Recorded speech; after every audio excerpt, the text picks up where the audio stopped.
right to self-defense has a limit in law. It is not limitless. And unfortunately, some of the... It's about this, Israel's long-term security. That's what they care about.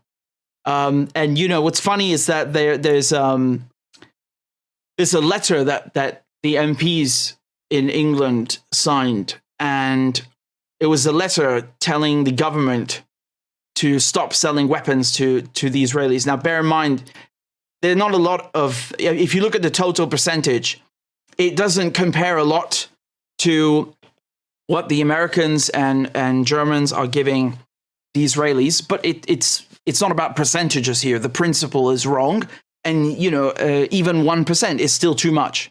So the thing here is that you only have about 130 of them who signed it, and they sent this to Cameron, and this is very bizarre because for some reason no one told George Galloway about it, and they didn't get his signature, right? Correct me if I'm wrong, but that's what I understood. And I find that scandalous. I mean, like, who are, look, fine, the letter is a great idea, but you're 6 months too late. Actually, you're you know, decades too late, to be frank.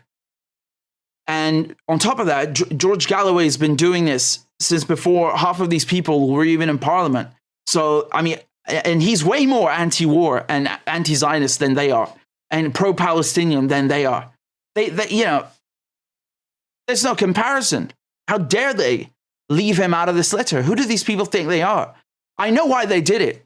I know why they did it.